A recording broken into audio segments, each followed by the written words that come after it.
Alright boys, we are back. Gonna speed run this intro, but this video is gonna be long. If I sound sick, it's because I am sick. Can't really do much about that, but I was eager to make this video.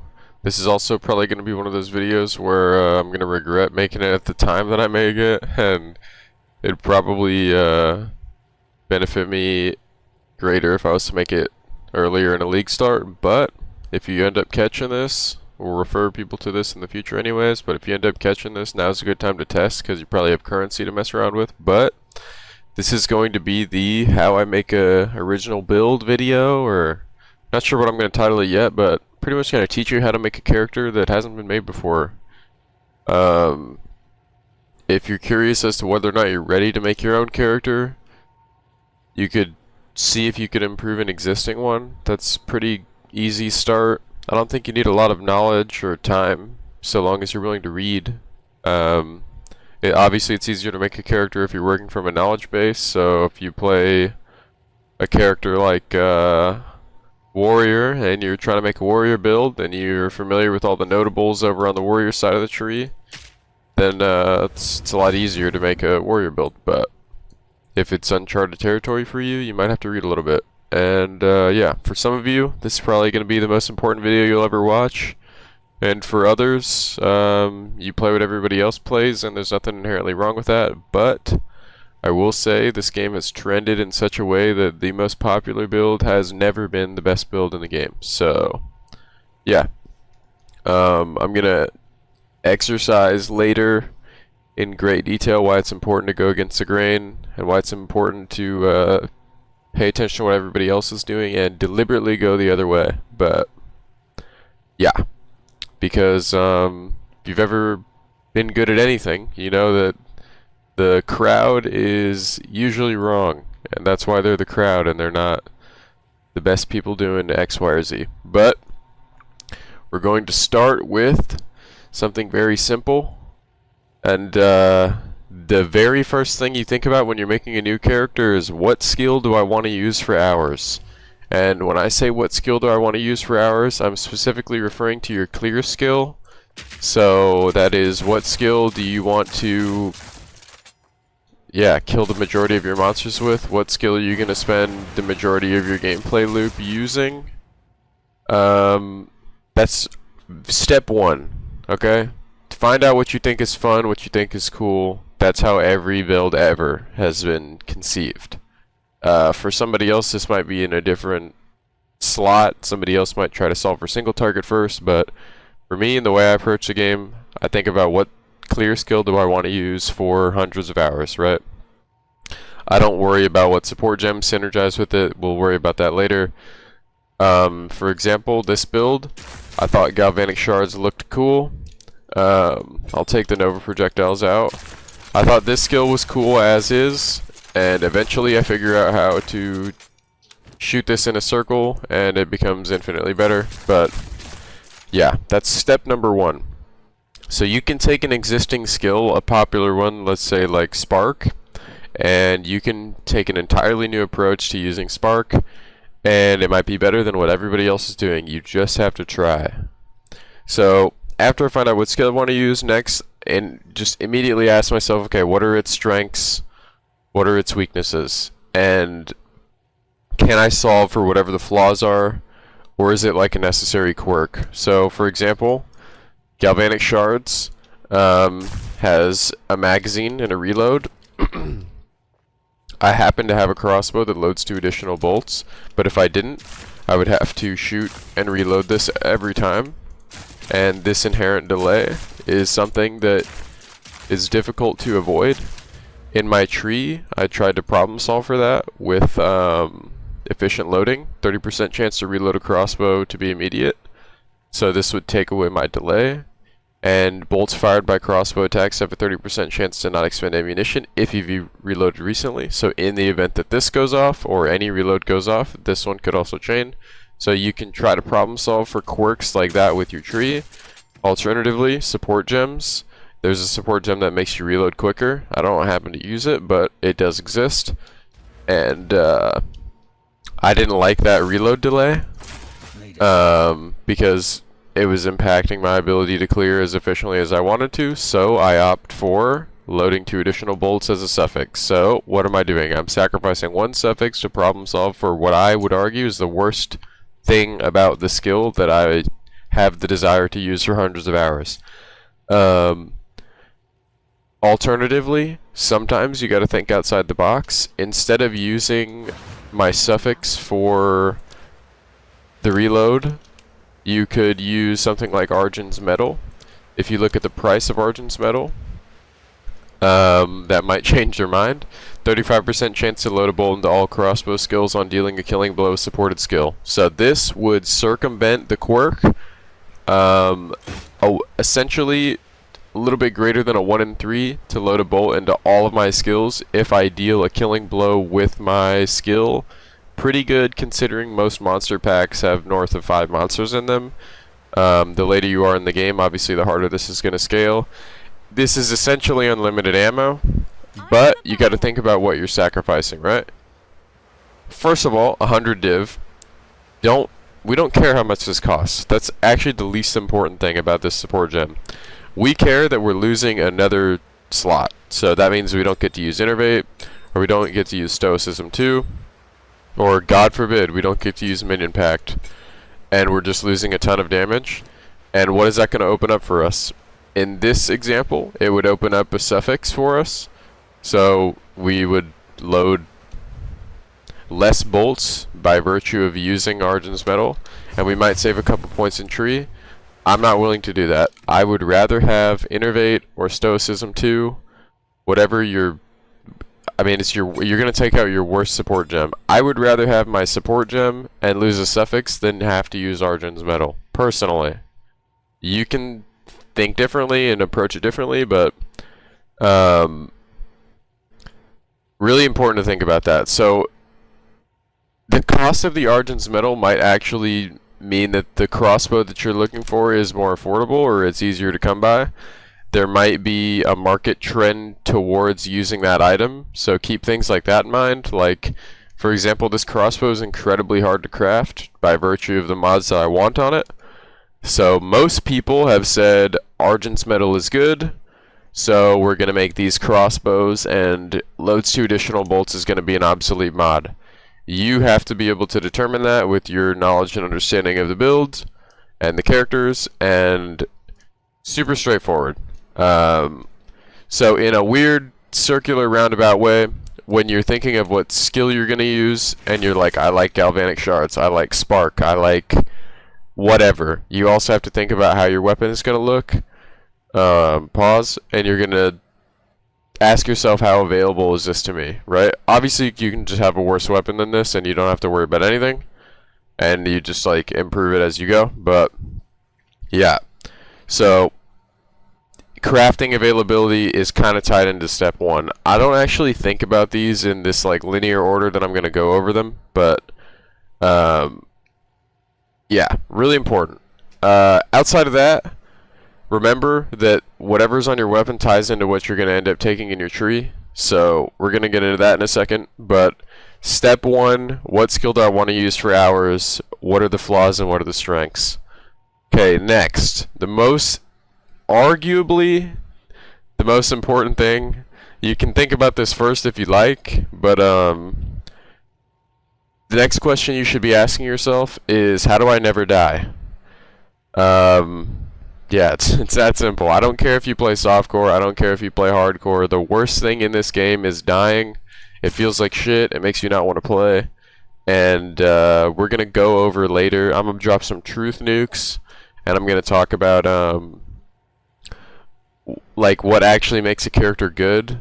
At the end of the day, comparison is a thief of joy. If you're having fun on your character, it's the best character in the game. But if your character has 300 deaths, you're not allowed to talk at the table of people that are making good builds. Just listen and learn. But there's nothing worse than dying. It's really important to problem solve for defenses. They often go neglected because we play standard, softcore, whatever term you want to use. But yeah, once your character is reaching those triple-digit deaths, and it's like not your first character of the league anymore, Like, first character of the league, you're gonna go through your campaign like funny deaths where you just like ran at the brick wall and you don't care. But very important to figure out how you're not gonna die. Essentially, that means like what kind of armor am I gonna use, and what decisions am I gonna make in my tree. I think on average, my builds use between like 18 and 20 points of my. Let's say I bring a character to 96 or 97. Let's say of that, those points plus the ones you get for free from campaign, 18 to 20 goes into defenses.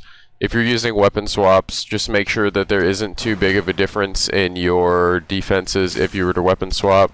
Alternatively, you can press this button and you can see, like, if I switch, my energy shield goes down by a couple hundred. You don't want your weapon slot 1 to have 10,000 energy shield and your weapon slot 2 to have 6,000, right? Because you're going to be vulnerable. So, more important than everything else outside of, like, can I operate the machinery that is the build, is how do I not die? You don't want to make a... We're not looking to make a supercar where it's like, alright, we're we're gonna make a McLaren F1, no airbags. It's gonna be just a complete glass cannon, and we're just gonna go 240 miles an hour all the time. That's what a lot of these builds trend towards, and a lot of these people play for 10 days and quit the league because they die off cooldown. Later we're gonna talk about what real efficiency and real speed looks like, but yeah, how do I never die? Essentially, that means you need a semi-decent understanding of how defenses work.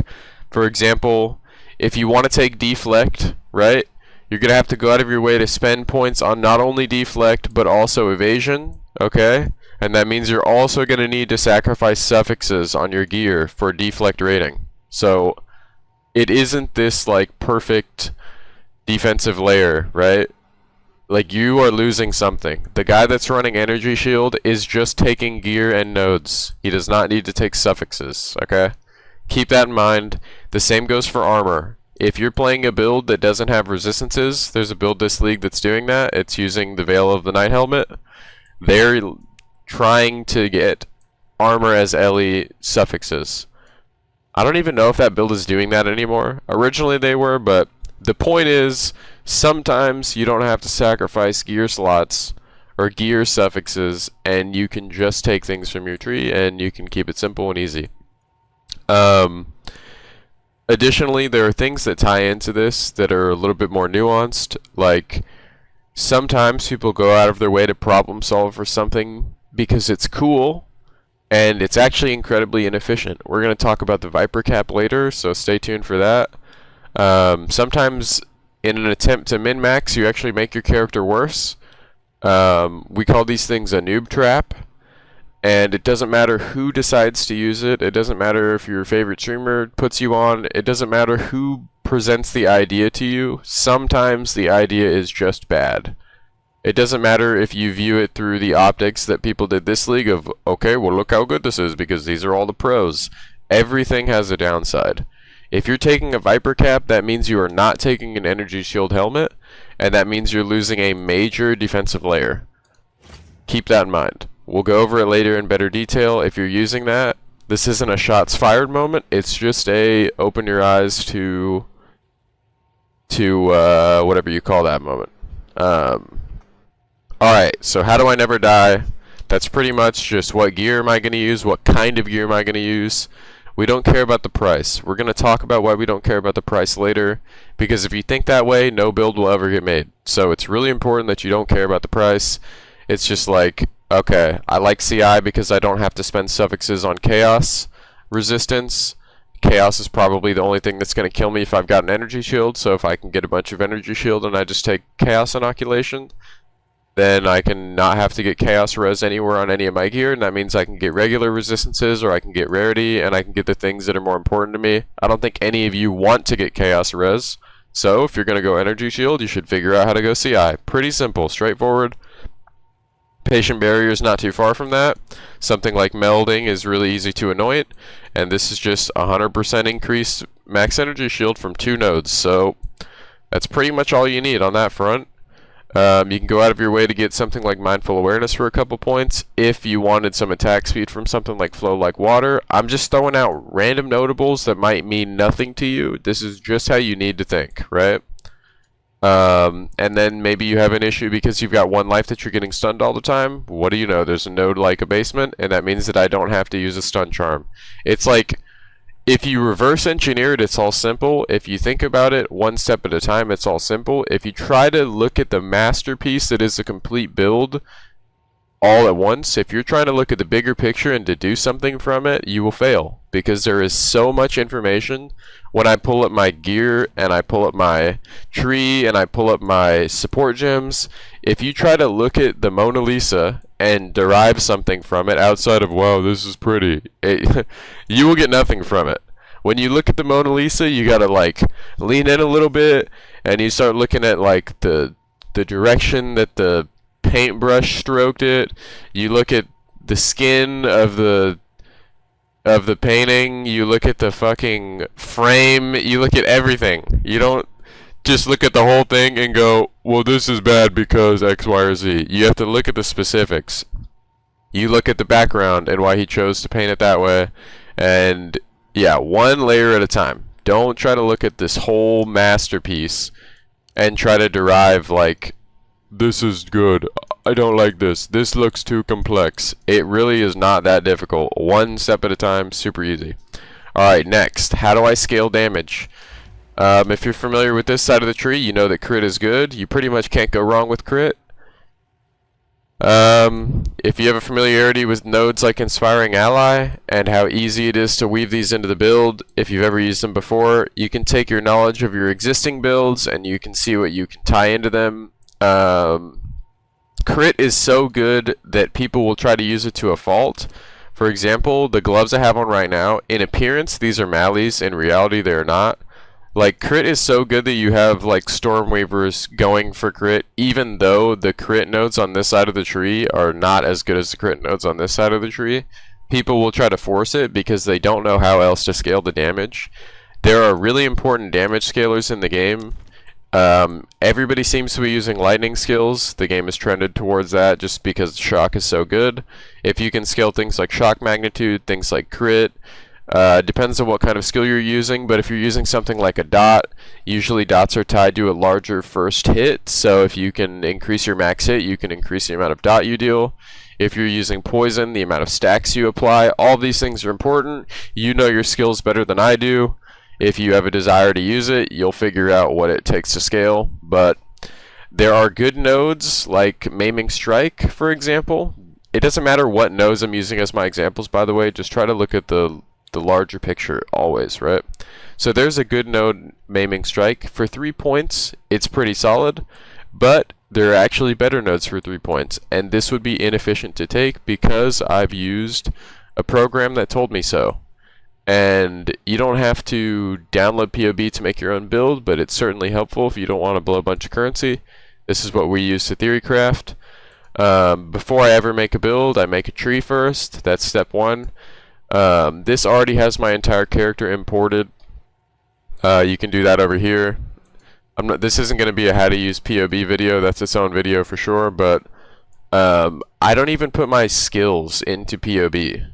When I'm making my own build, I literally just fledge out a tree and see at what level my character would be online, because I have enough of an understanding of the game to know that I can make whatever I want to work. You can take any skill that you think is good and you can make it work. So, how do I deal damage? Question number 1. Question number 2, how do I scale damage? That's all you need to figure out. Outside of that, everything will become self-evident if you just try. All you have to do is try. Okay, next, how do I optimize my efficiency? Speed in this game is not directly tied to what people often talk about as movement speed. Efficiency is not speed. Speed can be efficiency. It isn't this like two-way street, right? The most efficient character is the one that doesn't die at the end of the day. It has nothing. You can be the fastest character of all time, but if you're dying in 1 out of 10 of your maps, your character is not fast, right? That probably doesn't sound like it makes very much sense, but compare it to a character that dies in 1 in 50 maps, right? If you were to die in like 1 in 10 maps, a slower character is more efficient than yours that dies in 1 in 50 maps, because true speed is not tied to movement speed at all, right? You can movement speed your way into getting one-tapped 24/7 and hate the game. It's important that you have a character that doesn't die, because if you're just wasting all this time dying 24/7, it doesn't matter how fast your character is, right? You can have a slower character and have less items in your filter, and I'll be on the next map faster than you anyways, so... there are also decision-making gameplays that tie into this, like leaving behind that one rare and just like killing the boss and moving on to the next map, versus full clearing. This is an in-game decision that you make. Like, you made the decision to full clear the map and you spent the extra 25 seconds. You don't have to play the game with like perfect optimized efficiency like that, but it's just something to think about, and just yeah, you don't need to go around taking every movement speed node at the expense of something else, right? So every build will have to figure out how to optimize for speed. If you've ever heard the good old adage of the best defense is a good offense, the best offense is a good defense, blah blah blah. Like, the best speed is not dying, if you want to think about it that way. Obviously, if you're walking around like a fucking turtle and you're like super immortal, you're doing the opposite, where you're taking too many defenses and not enough speed. So keep that in mind. You can make an unkillable immortal god to your character that has the slowest clear of all time, and you're doing the opposite of what we're being critical of right now. So you don't need to spend a ton of nodes on movement speed. Certain characters have to trend towards that by virtue of how they operate. For example, a character that uses a bow suffers from the issue with the bow, which is every time you want to shoot an arrow, you have to stand still, and that doesn't feel good, right? It's an inherent design choice around the bow. The arrows, when you shoot them, slow you, and that's just how the game works, and there aren't very many sources of reduced movement speed penalty from using skills while moving that are like efficient enough to go take. Like, it's not worth it to go take this node. So what did people do to problem solve for that? They don't want to go take that node, spray and pray, and they don't want to find nodes similar to it, so they just get on the Roa, right? The Roa problem solves that issue for you, and but the Roa has its inherent issues, right? Like the Roa, for example, in the event that we're trying to problem solve for this specific thing, right? We're using the Roa as our example. The Roa allows you to use these skills while moving, right? But when you're doing that, that means that you're not allowed to use projectile skills, or you're not allowed to use skills that aren't projectile. So all of a sudden, this entire pool of skills becomes impossible to use for you because you're on the Roa, right? So that immediately would cause somebody that doesn't like that to think out of the box. I don't want to worry about the Roa. I want to use galvanic shards. I can't use the Roa anyways. So immediately my brain goes, okay, well, maybe there's a skill in the game that I can scale attack speed on that'll make me move faster than anybody that will ever use the Roa. And maybe it requires me to invest less points into my tree than any of these people ever would have if they were to just search movement speed, right? And get every node that has movement speed, start from this part of the tree, go out of their way, and just snag everything that has MS. Maybe you can take a skill that moves faster than anybody that will ever do that. And it's not that hard. Now, in the event that I am using a bow in this build, would it be better to use whirling slash and then every time I wanted to shoot, do what I am with galvanic shards? Who knows? Who knows? Maybe if you were to play optimally, perfectly on both characters, this would edge that out by, 5 or 10% or something per map, and then that would scale over time into a more efficient character. Who knows? Nobody knows. I just know that this gives me the liberty to use whatever skills I like, and I'm not bound to the limitations of the Roa. This comes with its own issues, like putting yourself in a bad spot. That's a gameplay issue, but keep in mind that you're going to have to spend some points on making your character efficient. We don't want to think in terms of speed. Remember, we want to think in terms of efficiency. It's a bigger picture than just speed. So I guess I can full circle back into the tree, right? I'm going to delete this again just so we can see the full thing. When I'm thinking about my tree and how I'm going to start my tree, like I said, that's the first thing I do before I even decide what ascendancy I'm going to do. The first question I ask is, where am I starting? So what's my tree start going to be? What is like the first notable that I want to pick up? And then the next question I ask myself is, where am I going, right? So this character would be great if it was to start from here. As you can see, there's a 4-point difference to flow like water. I'm going far out of my way to get flow like water. But there's a reason we ended up starting here, and it looks as if we wasted a lot of points here. The term wasted, you know, there's an argument to be made.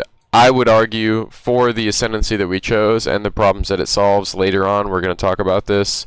This tree start with the loss of these points is not so bad. Of course, we could have started here. We could have played Invoker, but that would make the build work differently. The skeleton of my tree remains the same. It doesn't really matter if I would have started here or if I would have started here. We end up getting all the nodes we needed anyway, so it's inconsequential. Doesn't matter. But yeah, first question, where am I starting? So, i.e., what character am I going to play, or what group of characters am I going to trend towards? Where am I going? Then we're going to try to be as efficient with our pathing as possible. When I say efficient pathing, I mean like going this way around the edge to get to this jewel slot instead of going up this way to get to that jewel slot, right? There is an efficient way in points to get around the tree and navigate around the tree. If you wanted to pick up something like Throat Seeker in the future and you were to go this way instead of outer, like the outer edge, this would become unavailable to you because you'd have to double back for it anyways. And if you have to double back for it from this point here, that would mean that you're only 2 points from this jewel slot that you were getting. So this path is more efficient than this path, by virtue of something as simple as that. Your tree is going to have different examples of this. There's always going to be a more efficient way to path the tree. Also, your tree at different levels is going to look differently. There is a perfect tree at level 95, and there is a better tree at level 96. The tree at level 95 was perfect. The tree at level 96 is perfect as well, because you have an extra point to work with. So, for example, people always ask, how does this play in campaign? What do I do in campaign? In campaign, you just take everything that says damage. Eventually, you're going to refund all of it, and you're going to go get better damage nodes that you have access to now that they're further away because they're high level. Very simple stuff. But once we've determined where we've started, where we're going, you can start thinking, okay, this is how my skill works. Now I'm going to start thinking about things like, how am I going to solve for single target? What is the best single target skills for the weapon that I'm using? Remember that all skills in this game are tied to weapons, with the exception of elemental skills and curses, right? You can use those with your hands. You don't need a weapon. But you're probably not going to solve your single target with just your hands. Even something like Hollow Palm is tied to quarterstaff skills. So if I'm using Galvanic Shards as my clear skill, I'm probably going to have to use a crossbow skill as my single target. And if I'm not going to do that, I have to start thinking about weapon swaps. Most builds don't implement those. This build, for example, is a good teaching device because we happen to use the Weapon Master passive that gives us 100 weapon swap points. We don't actually use all of them. We only use about 50, but it is important to think about the potential of that. I don't care about Inspiring Ally giving me more damage on the weapon swap where I'm just using it for movement speed. All my weapon swap does on this character is give me essentially movement speed, right? My actual character, if we pop out my little whatever this is called, character page, has less movement speed than a default character. My movement speed modifier is in the negatives, but I move faster than anybody that has any number over here that isn't just deliberately taking every node to go fast, right? And we problem solve that with weapon swap. This has no effect over my character's damage, at all. All it does is make me move fast by virtue of attack speed, because the skill that I'm using happens to swing like 10 times a second with buffs. So we're moving 10.87 attacks per second, and that's how I problem solve for the movement speed. So yeah, where am I starting? Where am I going? This is where you start thinking like what archetype you want to play. So go back in POB here. I chose Witch Hunter because Witch Hunter solves for my clear. Galvanic Shards in a vacuum doesn't have the greatest clear in the world. It doesn't actually do that much damage. The way my build works is I'm using the Galvanic Shards with Nova Projectiles to try to damage everything on my screen and kill as few monsters as I can. Not as few, like I'm trying to kill less, but all I'm trying to do is get this Herald of Thunder to strike the enemy, and the Herald of Thunder will go off and it will proc my ascendancy node. And this has a proliferation element to it.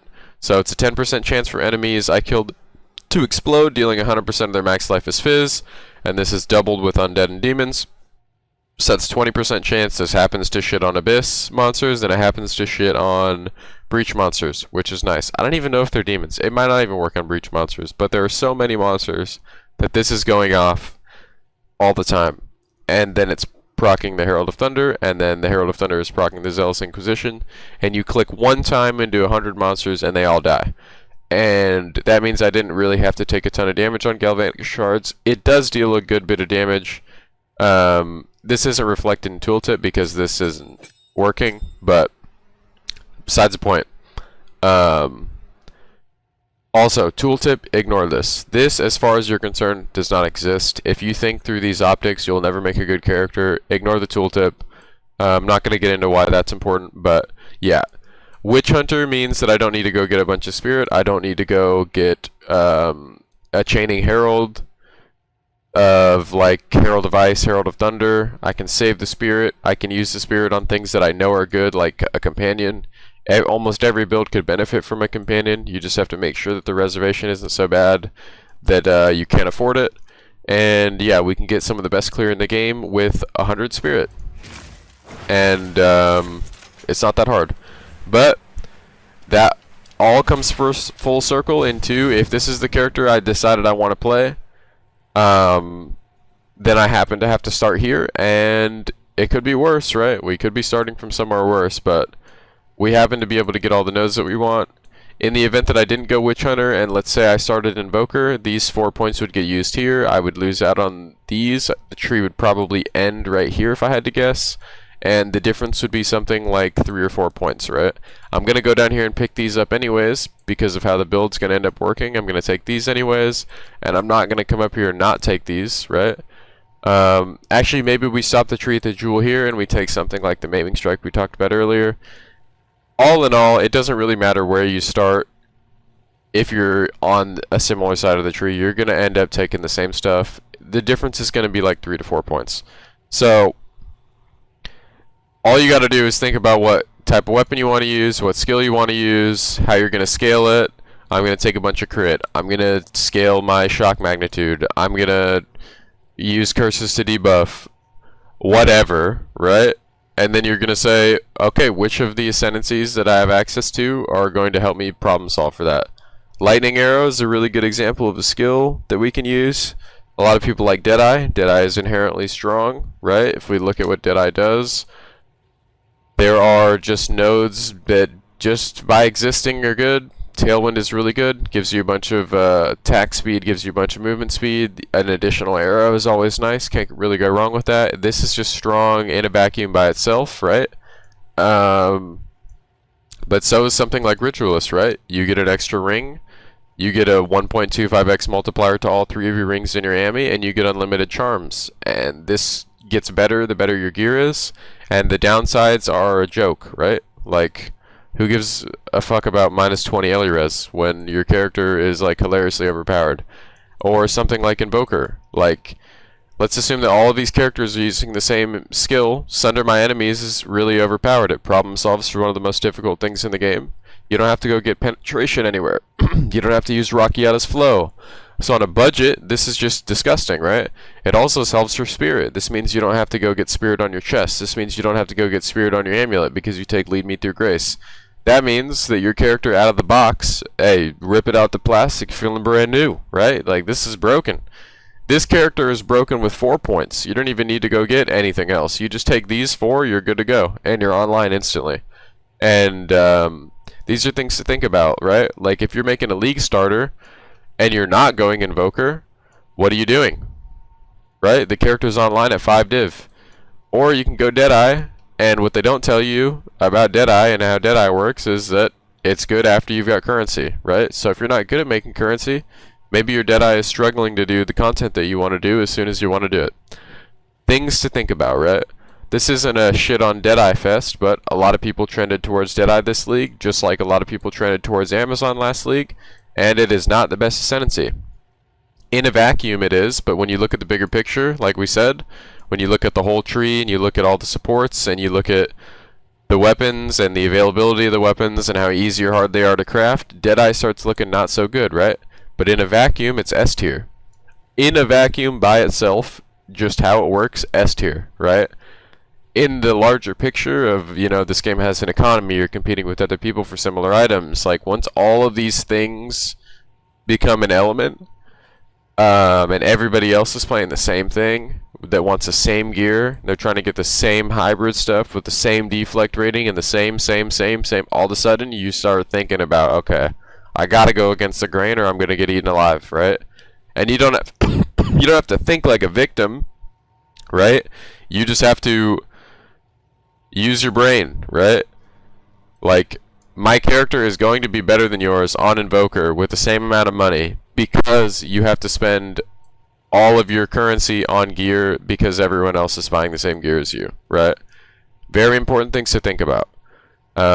You could have went Lightning Arrow Invoker this league and went Energy Shield with CI and you would be immortal with a better tree and you have access to all the same speed as the Deadeyes do.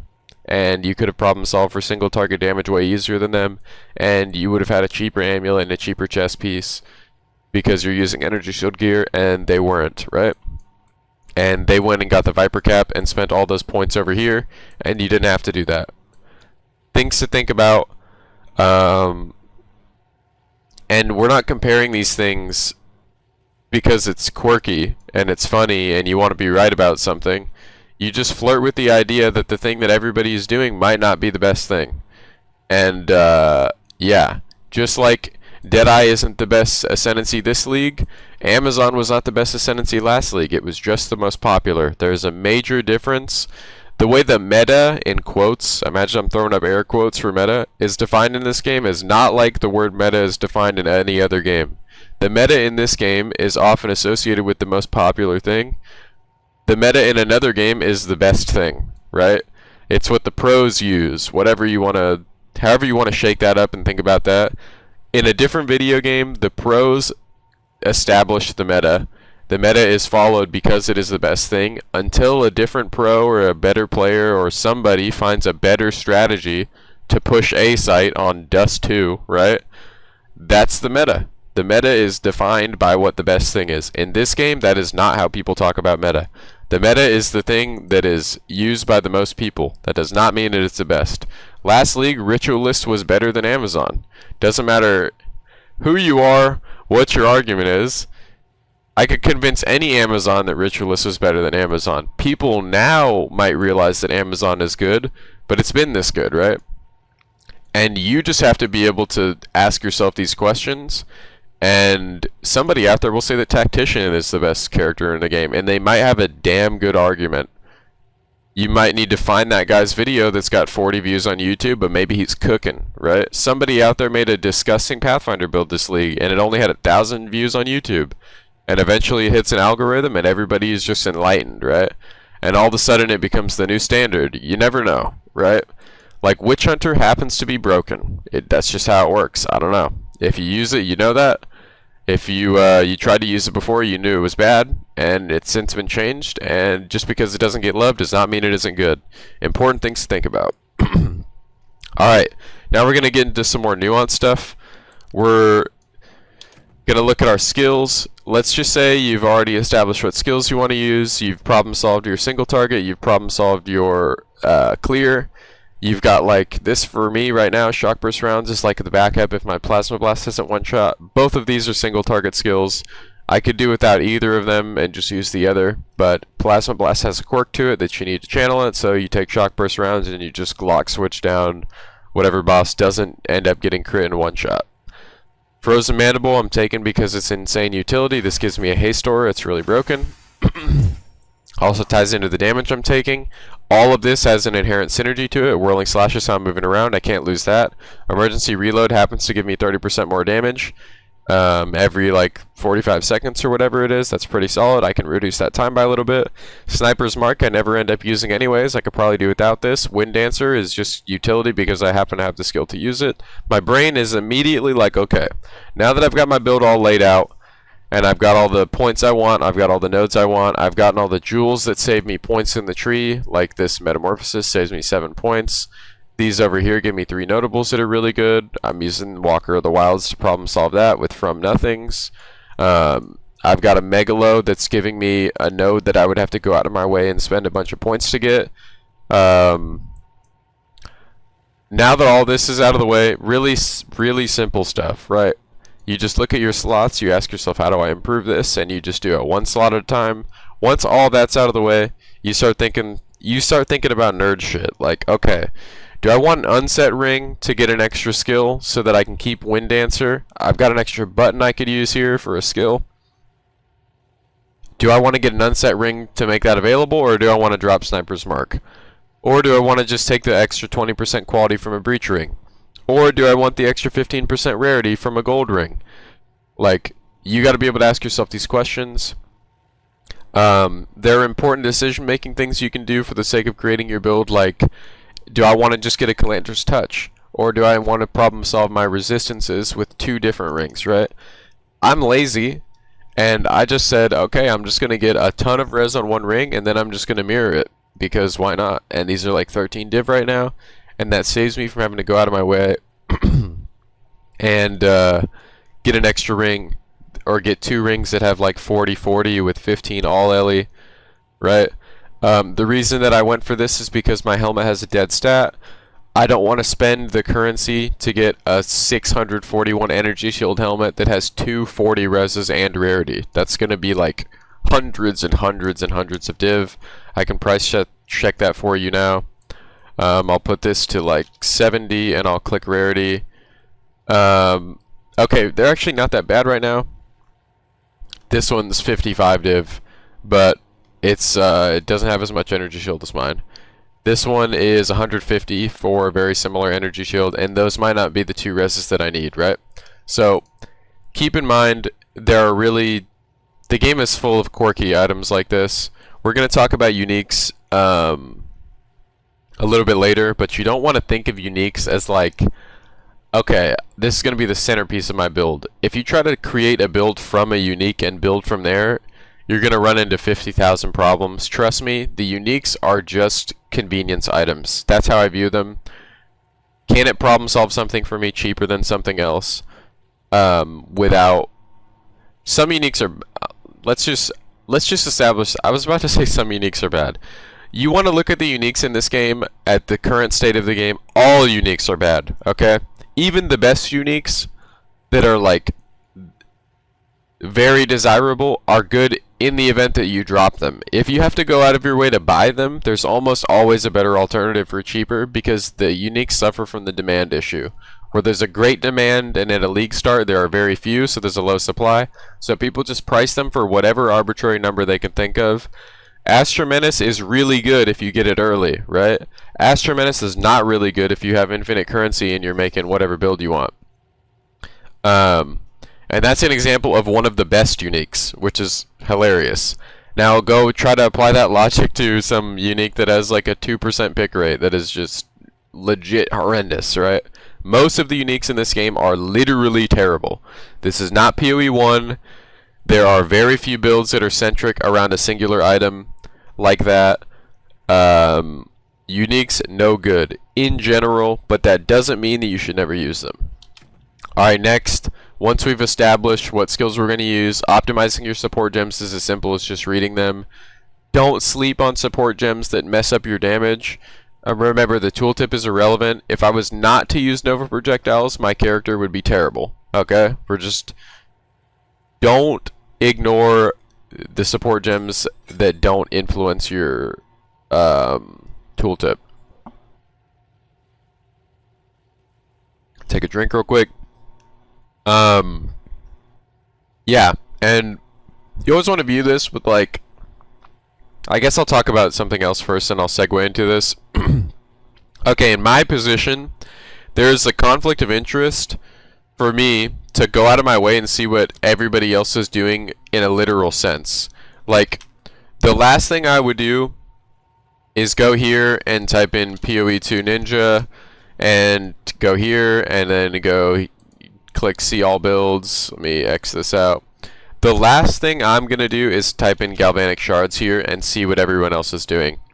I literally don't care what the guy that's doing the most damage with this skill is doing, because at the end of the day, that is not what the game is about. The game isn't about having the highest galvanic shards tooltip and clicking on what this guy is going at level 91, which is a low time investment into a character, and seeing that this guy for some reason decided to scale a skill that doesn't need to do damage into like some POB tooltip warrior shit. Like, this guy's character is trash. And he's catching a stray for no reason, but the point is, there's a conflict of interest for me because I'm trying to make original builds and I don't want to accidentally poach an idea. If there are things that just happen to be the best in the game, for example, if you are running CI, Minion Pact is a support that you're going to end up putting in everything because it's broken. If you don't know what I'm talking about when I refer to CI, I'm referring to Chaos Inoculation Keystone. Pretty much what Minion Pack does is it's going to take 150% of your max life from a nearby minion. Companions have the minion tag at the top, right here. So these are minions. You're basically going to take 1 life from your companion whenever it's near you, and you're going to deal 35% more damage. 150% of 1, which is how much life I have, rounds down to 1 because this game does that with decimals. And if you notice, this guy, when I'm moving around, is always with me. Nearby is something that you can't scale with presence. So, because this guy's always with me, that means that Minion Pact is always working, right? So that means that this support is just better than everything else, because nothing else in the game is going to give you 35% more damage for no reason, right? So, things to think about. Some supports just happen to be the best in the game, and as a streamer there happens to be some crossover, because if you know, you know, and that's just how the game works. But this isn't necessarily important to most of you, but I'm reluctant to use what somebody else is using because I want to find my own way and I want to use my own build. And you want to approach the build creation not like a math brain nerd. You want to approach it like an artist, right? If I was to just try to go copy Van Gogh, and that's not my swag, it's going to be evident in your build. Your build's going to be inefficient. Approach the build like you design builds. Approach the build with defensive layers that you enjoy. Don't just go looking for what the best thing is, because best for you and best for that guy are not the same, right? Go your own way. And the reason I mention that, even though it doesn't apply to you specifically, for most of you, is because it's important to be open to change. You need to be able to look at your own build and be critical of it and say, like, okay, in my attempt to min-max deflect rating, I realize it's bad. I don't think armor is any good, so I'm going to go energy shield. Or in my attempt to problem solve for damage, I thought I could go non-crit. I actually can't go non-crit. I don't want to use the Last Lament crossbow because I'm not on Lich and it's just too hard to benefit from. So I'm going to go crit now. Sometimes the most popular thing is good, like crit. It's just impossible. It's impossible to outscale it because of how the game works now until somebody finds some broken interaction that becomes public knowledge. Maybe you do need to go scour PoE2 Ninja for that, but as far as I'm concerned, I don't care what anybody else is doing. I don't look at what anybody else is doing to make my own shit, and you don't need to do that. If you are a player with less knowledge under your belt and you're working from a knowledge base that's a little bit more shallow, feel free. Go look at everybody's PoE2 Ninja. Just make sure that you don't look at it through the optics that we explained of like who's doing the most damage, right? Because your clear skill does not need to do a lot of damage. You don't need to click here and copy what this guy is doing with whatever skill this guy's using, right? Because at the end of the day, step number one at the very beginning is what skill do I want to use for hours, what are its flaws and what are its strengths. This guy that's using Comet, who knows what his gameplay loop looks like? Maybe he can do 260 million damage, but it's only every 45 seconds and it just plays like absolute shit. You don't know until you try to do it. Maybe Hex Blast is not that good. Maybe this is... You don't know what their screen looks like, so don't just go copying what they've got going on. Just look at something and get an idea of what's going on here. Like, we'll look at this guy's Plasma Blast, and maybe we can derive something from it that we didn't think of. But at the end of the day, his build is doing damage because of his tree and his gear, and it's not just the support gems. So that's the support gems. All you got to do is read them.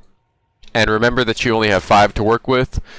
And a good little mental thing you can do is just like stack them in order of importance. I don't do that anymore, but I used to, where it was like, okay, what is like non-conditional, the most important thing for me? In Galvanic Shards, it would look something like this probably. Maybe even like this, and this could be subject to swap out for something like Argent's Metal if I wanted to get rid of this suffix, but because of how the skill works, I'm not going to not use Nova Projectiles, because once that's gone, I don't like the skill anymore, and I don't like this build anymore. So my entire build is contingent on this working, and me shooting in a circle, which in turn keeps me safe, and procs my Herald, which procs my, what's it called? Zealous Inquisition. So you can think about it like that. Solving for a single target. Remember that there are utility things in the game like Sniper's Mark that are important, but this video is going to sound like it's all over the place, but I'm just trying to give you all of the tools necessary to think for yourself. I mean, if you really wanted to, you could just look at somebody's build like mine and just see if you can make it better. I would say to that person, good fucking luck, buddy. Okay? Because now you're competing. No, I'm kidding. Ego aside, though, like, most people have a really shitty tree. In my experience, from what I've seen, and how people design their characters in this game, and I think where a lot of the PoE 1 content creators struggle, is they try to think outside the box a little too hard, and I think the major downfall of most characters happens in the tree. It doesn't happen in the gear. You could give these people infinite currency, they could go buy all the best shit in the game. Somebody else is going to be doing more damage with less investment because they have a better understanding of the tree, specifically like the notables. Going out of your way to pick up notables that are bad is, yeah, it's inefficient. You gotta be efficient in the tree. And, I see a lot of support gems that are just shit, too. Like, I'm guilty of this sometimes, too, with the support gems. Like, I had the support gem Ambush, which, if a target's max life, there was, like, a multiplicative modifier to how much crit chance I would have or something like that, and because of how Decimating Strike works, the target's never at full life because the hits against full life enemies remove between 5 and 30% of their life before the damage of the hit is applied. Not sure if it was working because of a bug or whatever, but I don't care, so I just took that out and I put an inevitable crit, which pretty much does the same thing but it's less effective. Like, support gems and tree is where most people screw up, and this is where the skill gap is, right? And the reason I say that PoE 1 creators struggle to make good builds, or not that they struggle to make good builds or usable or playable or whatever builds, they're smart enough people to optimize existing ideas well. Like, I think somebody like Jung Roan is a really good example of somebody that's just really good at taking a build that already exists and just making it 30 times better, because he just knows what he's doing in the trees, right? And even if he doesn't know the name of every notable, he can figure it out. And he's also got a chat full of like sharp enough people that can throw ideas at him, and he's good to go. But what I've noticed in like other build creation is that people that play PoE 1, because of how much liberty you have in the tree in that game and how inherently strong your character is with just the tree in that game, they try to think out of the box. This game, if you try to do something that is unintended, you're going to struggle. If there's some interaction that a developer did not think of, you're going to struggle doing damage with it. You are either going to find a game-breaking bug that was unintended that's going to destroy all content, right? Like, for example, Trample Toes overkilling ice walls that were low-leveled that would proc Choir of the Storm. Obviously, Auto Bomber was not intended. That's why it doesn't work anymore, right? Or like the gas arrow, like multi-proc insta-explosion stuff, right? Where they lowered the duration. These are bugs, right? And there's nothing wrong with making a build with bugs, but just don't expect it not to get nerfed, right? There are even things that aren't necessarily bugs that will get nerfed. Like, if you played in 0.1, like the Comet builds that used cast on crit, cast on shock, and it just spawned 1,000 comets. Like, that wasn't a bug. That worked as intended, but you can anticipate that these things are going to get nerfed because of how broken they are. Keep that in mind. You might only get to rock with it for a month or two. But, yeah. If you try to go against what was intended by a developer, you will struggle. There are, I would say, a good maybe like 10% of all the builds I've ever seen are something that wasn't intended. Like, Galvanic Shards is intended. Plasma Blast is intended. These things in a vacuum work very simply. Lightning Rods with Lightning Arrow is an intended mechanic. If you play Warrior, you can think of your 2-hit combos that all of you are using, intended mechanics. If you try to do something weird, don't be surprised if the top end damage is not good. Just, that doesn't mean don't try to make it work though, because that's cowardice, right? Like, take a decent shot at it. Don't be afraid to lose a couple div in the process. But the best builds in the game usually are intended builds, because they're just, somebody in the office thought of it, made it work, took it to endgame, used some developer programmed in the best gear in the game. It's like, okay, this is broken. But yeah, keep that in mind, but don't let that discourage you. So now we're getting to like the ladder steps. The ladder, that would imply that there was a first step, and this is the second, but now we're getting to the final-ish steps. Like, okay, this is going to be kind of difficult to explain, because this is where people are going to be like, okay, you're out of touch because you're fucking rich in game. After I find out what's possible, I exercised earlier that the least important thing is how much is this going to cost, right? Every build, first of all, the term budget should be completely ignored. If you use budget in your vocabulary when you talk about ARPGs, take my advice. This is the only trust me bro I'm going to throw out in the video. Stop using that word. That is like peasant brain thinking. If you think through the optics of budget, how can I do this as cheap as possible? You are starving yourself of all the fun of the game. Just go get rich. It's so stupid, and it sounds so dumb. It is not hard to make currency in this game. That doesn't mean you have to sit in your hideout. That doesn't mean you have to profit craft. That doesn't mean you have to do any of these things. You can get rich from playing the video game.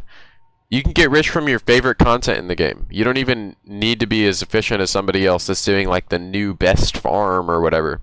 You can get rich off gameplay and use it to subsidize a build. We do it every league, okay? Do not think, oh, this build's going to be 200 div, I don't even want to switch into it.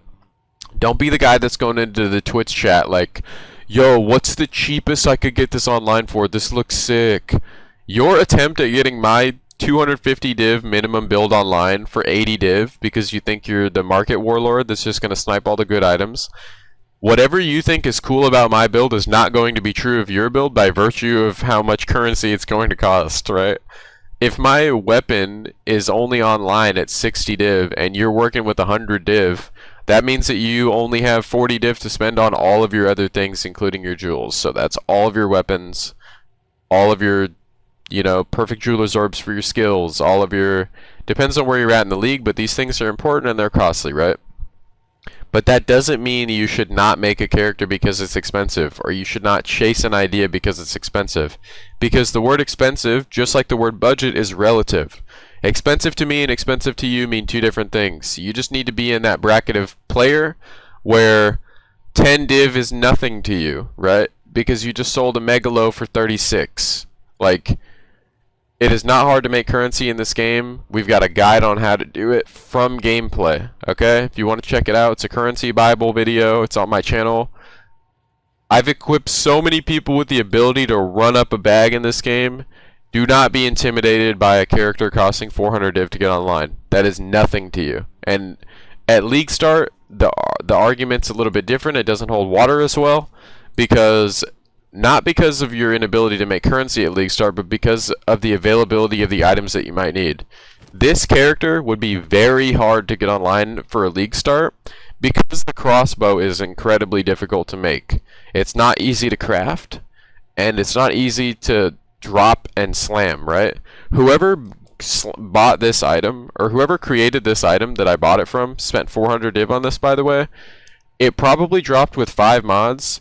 He gambled the attack skills on it, and then went and slammed Increase Fizz, and Omen of Lighted it over and over and over and over. The likelihood that he crafted this from scratch is like so impossibly low that like this would not be a good League Start character because of that. If I wanted all these mods, I would have to compromise something, and it can't be the crit chance, and it can't be the 2 additional bolts, because you know what's even harder to get in a League Start? That one support gem that we talked about earlier that would stop me from having to get this suffix right here, Argent's Metal. Good luck getting one of these on League Start next league if crossbows are even remotely popular, right? Keep that in mind. I would have to go get something that has all 3 of these suffixes, and my prefixes are terrible to get this as a League Start character. So if we're talking League Start, where it's a whole different argument, before somebody goes out of their way to type, bro, lol, you're just gonna get a mirror to crossbow at League Start, you're being disingenuous. You know what I'm trying to say. But the reason this is like the cost of a character, the cost of a cancer. The reason the cost of a character is the least important thing is if it would have been a higher priority, you, me, and everybody else would have never made it this far. Like, all of these things that we just talked about, all of these, like, theory crafting, I got my tree laid out, I got my supports, I got my favorite skill, I've got my XYZ, I got an idea of what gear I need to get. Like, all of these things that are worth viewing from this opportunistic, I just gotta go get this, and once I get all these things, then my build will work, and then I'll get to play, and I'll get to have a ton of fun, right? Like, where you don't even get to that part if you looked at the build and said, oh, this is going to be 50 div. That will never happen. So don't think that way. You are capable, and this game is not that difficult, contrary to popular belief. But, yeah. That's also another reason why it's important to move against the grain, because if you were to follow what everybody else was doing, a new build would never be made, right? If I was to sit here and think about what everybody else was doing and how everybody else was solving their characters, I wouldn't have this character that's sick and unique.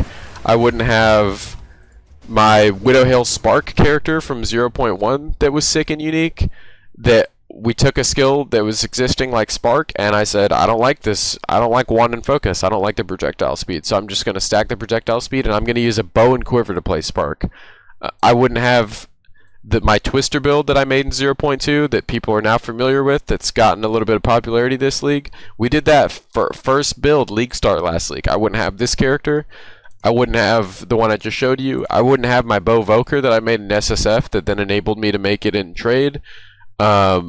I wouldn't have my bow Voker this league. They got to benefit from all the new cool stuff, all the new support gems. What else would I not have? Like, yeah, at one point I was one of you guys. I was the Deadeye with the, I was the Deadeye with Lightning Arrow.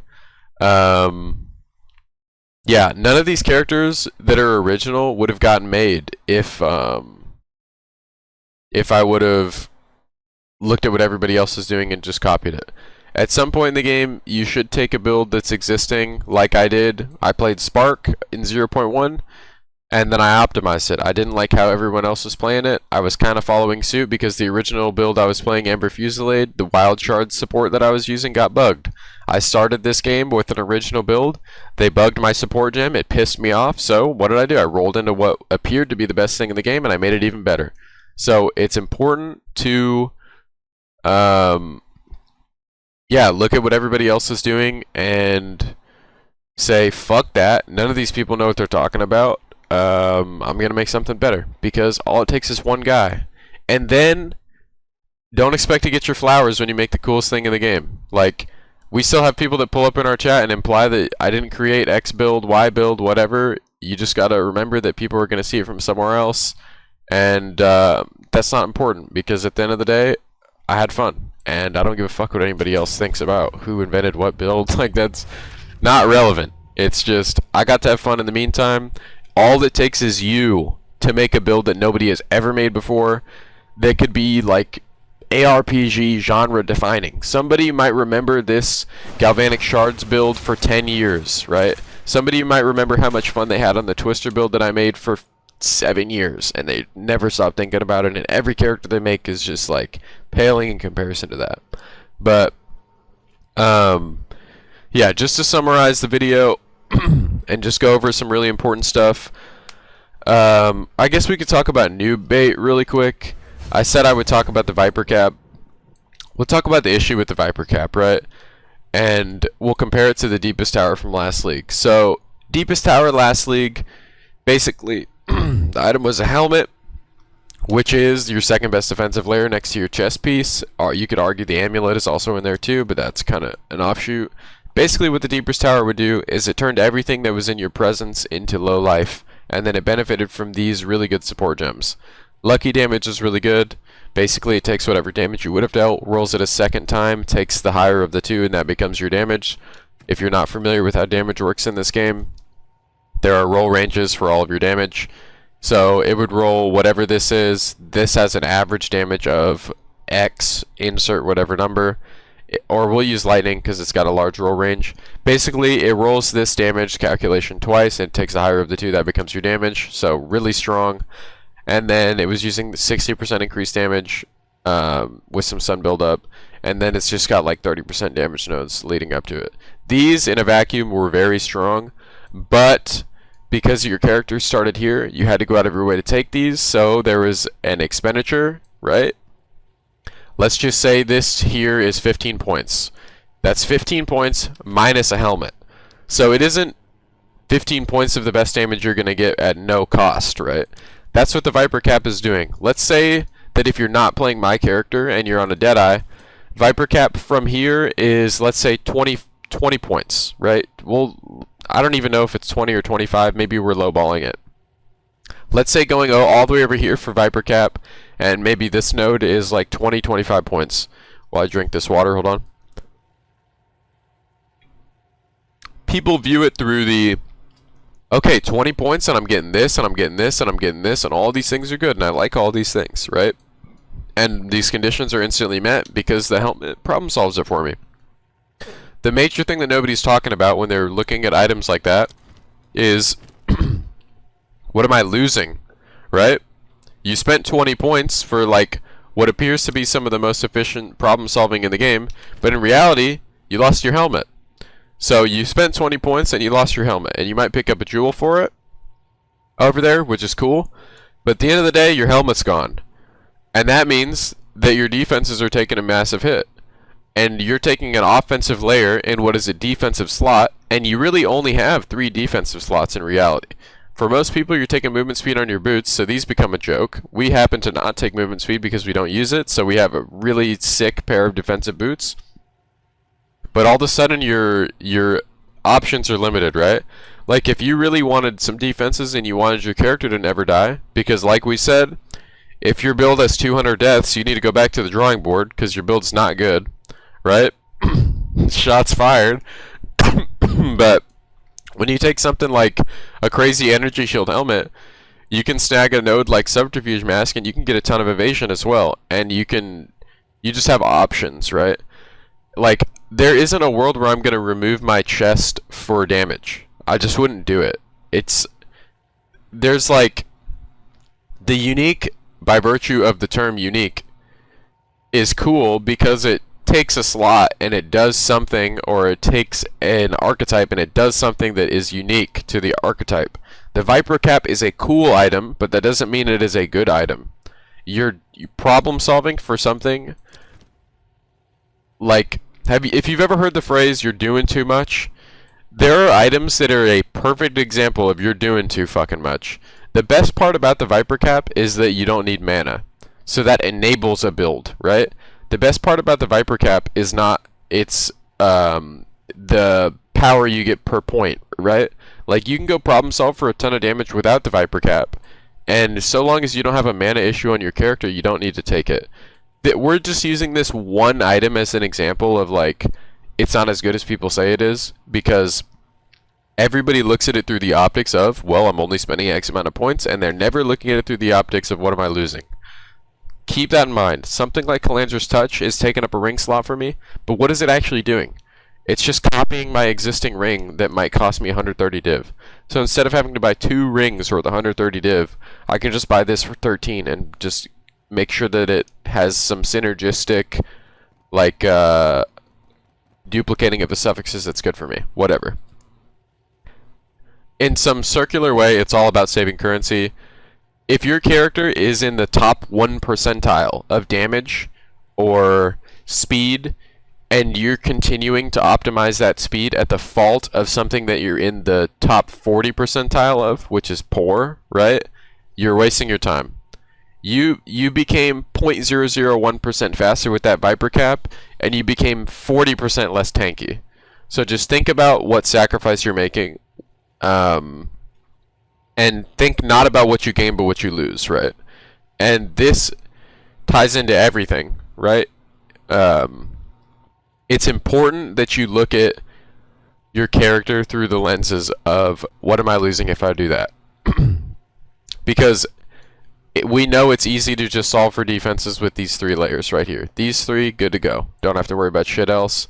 Once you insert an element like that, and it's an item that doesn't have resistances, and you've got to spend points for it, and you lose your energy shield, all of a sudden it's like, okay, I just put on a helmet that does something cool and quirky, which is fine. If you like the cool and quirk part, ignore everything I've said already, ignore everything I'm going to say after this. That's cool. If you want to use it and you're dead set on using it, don't let me convince you otherwise.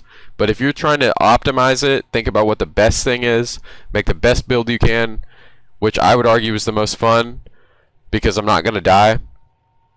You got to think about like, alright, I just took an item that has no resistances, I just took an item that has no rarity, and I just took an item that gives me no defensive properties outside of my clear is 0.001% better, and my character is 3% faster. Like, not good. No bueno. Deepest Tower was the same thing. Perfect example of doing too much. People took Deepest Tower last league and went and made everything low life and had a cool synergy about it because these nodes were great, and they ended up losing out on an energy shield helmet. And yeah, noob. We call them noob traps, noob bait, whatever the hell. Item is cool, but imagine your build without it. See if you can imagine a world where your build doesn't use it. Maybe after you do that, you find out that you like it anyways. Hey, opinions are like assholes. Nothing wrong with it. But we'll come full circle with the yeah. The most important thing is that your character doesn't die. Also, I guess we could tie in the point we just made about like trying to optimize something that you're in the top percentile of. You're just currency dumping into, okay, this is a better way to put it. We're kind of rambling. It doesn't matter if your boss kill is 3 seconds or 3.4 seconds, right? It's the same thing. The difference between the guy with the 3-second boss kill and the 3.4 second boss kill is thousands of divine. So if you compare your build to a different build, to different interaction, it doesn't matter if you hit the boss for 16 million and insta-kill him with a one-shot, and it doesn't matter if you hit the boss for an ignite that does 16 million damage in 3 seconds, right? Some things just work inherently differently. Plasma Shot literally one-shots a boss, and Lightning Arrow doesn't one-shot the boss, but with attack speed you can proc those lightning rods on the ground and get something that's like a pseudo one-shot, and it's the same exact thing.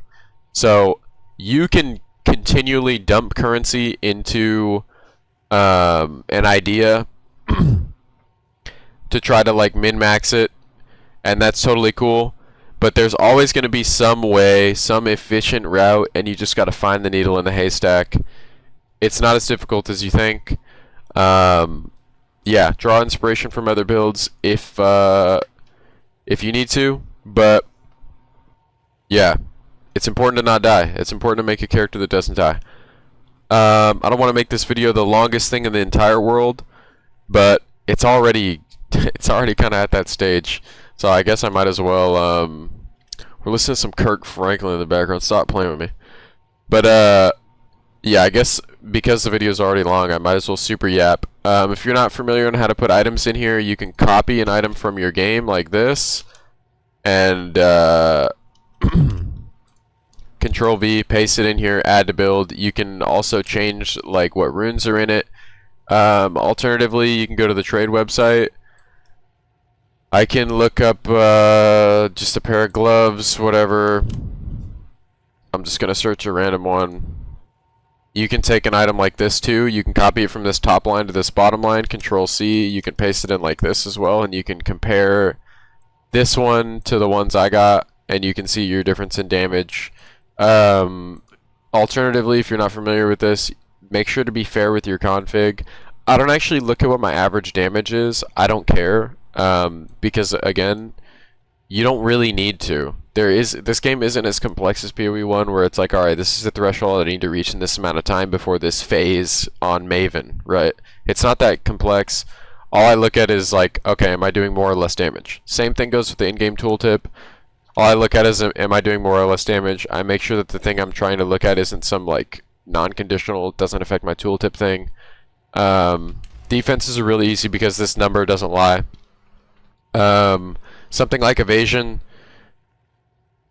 Evasion's a tricky one because if we go back here, your effective HP is affected by deflect, right? This is your effective hit pool. This is my physical max hit because I have no armor. This is my fire, cold, lightning because of my resistances, and my chaos is infinite because of CI. Something like deflect is only going to proc a certain percentage of the time. So things like evasion are susceptible to one-shots. Things like armor and energy shield, not necessarily. If you're going to die with energy shield, it's going to be like a 2 or 3 shot. And those are usually going to be from projectiles because they're impossible to dodge. There's going to be a moment in time in your video game, in your game state, where you are dodging one thing, and in dodging your one thing, you can't directional change and you're going to run into another projectile. Has nothing to do with skill, it's just going to happen to you eventually. That's just the nature of how the game works when you start scaling monsters and their attack speed and their projectile speed, and they have additional projectiles and they've got all these mods and they're penetrating your resistances, and eventually you're going to get hit. That's where something like evasion is nice, because all that pepper damage, it's going to like whittle you down or two-shot you might evade it, which is nice. But in my brain, the way I look at it, I've got energy shield at number 1 because it doesn't require suffixes on any of your gear, and it's really cheap. You can get it online for very few points, and if you're trending towards these trees that start here, trees that start here, trees that start here, it's really accessible to you. It also happens to be really cheap this league. I've got evasion at number 2. Because evasion needs suffixes, you need the deflect shit. You also need to spend extra points on deflect that you normally would not have to, alongside getting your actual evasion nodes like these two. This one over here. And then I've got armor at number 3, not because of how it interacts with the game, but because of where all of the good armor nodes are at. All of the good armor nodes are on this side of the tree. This is the weakest side of the tree. It's just objective. So yeah, you can keep that in mind. That's my opinion. Obviously somebody else that's only ever played Warrior is going to tell you that armor is goated. Everybody has their own biases, but yeah, try to make armor work over here, lol. Try to make energy shield work over here, lol. So it all depends on where your tree starts. It depends on what ascendancy you're playing to. Obviously if you're playing Smith of Katava, armor is great. So don't take what I'm saying at face value. There's like a couple layers of abstraction. Alright, I'm losing my voice, but this is pretty much the how to go about making your own build video. Again, you do not need 3,179 hours to make your own character, okay? I was making my own characters at 80 hours. It's not going to be as good, but you have to fail. You have to try and fail. And this is the time to try and fail, right? It's the end of league. This is where you take your cool idea and you get going with it. But or you just alpha up like we do and make a new character at the start of every league, because fuck it. That's what's fun about these games. You do not have to play what everyone else is playing. You are a functional human being with a brain, and the brain sits in your skull, and you don't need to listen to things through your ears and do what you're told. You don't have to play like a good boy. You don't have to think like a peasant. You don't have to think a budget. All of these things are things that were planted in your head. They were not original thoughts of yours. The phrase budget did not exist to you until you read it. Okay? Everybody has a finite amount of time that they can play the video game and operate within the game state. Some guys out there, you've got, 3 kids, you've got a wife, you've got 2 jobs. That's your circumstance. Obviously, that guy's not going to make as good of a build as the guy with 3,200 hours. There's nothing wrong with that. Like, if you want to copy builds, there's nothing wrong with that either. Just, this is all about having fun. I think the most fun thing in the game is making my own character, watching it flourish, taking an idea, breathing life into it, and sharing it with other people, helping them out. If I thought that copying builds was cringe, I wouldn't make build guides for people to copy. So there's nothing inherently wrong with copying shit. It's just like, I wish I could spread the joy, 10% of the joy that I experience from making my own character in these games with other people. So that's why we're making the video. Because if you guys could experience it one time, I promise you, you're not going back. Once you make your own character and you watch it destroy everything and you realize that it's possible and it wasn't that hard and it's actually not that complex to make your own character, you're not going back. Don't let this tree intimidate you. Don't let all the existing builds in the game intimidate you. And you can take your first baby steps of maybe taking an archetype and seeing if you can't make it better. If you can do that, you can make your own build. It's that easy. But yeah, you guys got this. I'm going to jump on out of here as always. Thank you so much for enabling me to do this. You guys are the best. I got the best community in the game. If you've got any like hyper-specific questions, I deliberately didn't like break down exactly how damage works, exactly how crit works, exactly all of these things are just going to deter you from trying. I'm not going to sit here and explain to you why lightning and fizz are better than fire and cold. It's not relevant. Yeah. What else is important? Those are their own videos, by the way. If you guys want a video on how to scale specifically damage or how to scale specifically defensive layers, we can make those, but I'm going to put a download link to Path of Building in the description. If you were unfamiliar with how to import your character, at this top left little section over here, you click Start, you go to here, you click the league that you're in, Rise of the Abyssal, like this is the Witch Hunter that I'm on right now, you click Import Passive Tree and Jewels, Import Items and Skills, boom. Then you make sure that you're on the actual skill you're using, and it will import your entire tree for you for your existing character. And if you want to make a new one, you just go back here. I'm not going to save this, and I'm just going to go to New. And up top, you're going to change the character that you are starting with. So we'll just do Warrior for the sake of it, and I'll just click Smith of Katava. And yeah, you can start making your tree. But if you want a video on how to make one of these, good luck getting me to make it. But it's not that difficult. It's pretty much just the game. You can paste in all the items like I showed you earlier and test gear and see what the damage differences is before you make currency-based decisions. Like, all you gotta do, remember, go to this page, Control-V, paste in your items, see if I got one still copied here, boom, and you can compare stuff before you buy it. But yeah, mess around, and don't be afraid. If you have any questions, drop them below. This video was super long, but yeah, it's super nerdy vid. So I hope you enjoyed. I hope you learned a thing or two. And yeah, drop some questions below. Peace out, boys.